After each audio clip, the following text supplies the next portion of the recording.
Niluluto ko na ang steak ko. Ayan. Kaya bumili ako ng ganitong kawali.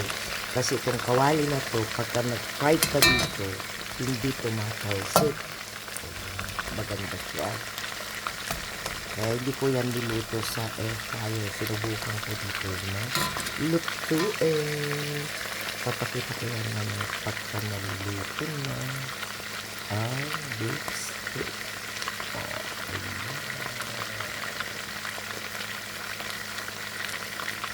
Papapakin ko na lang yan mamaya. Papakita ko to pagka na luto na guys. Ayan.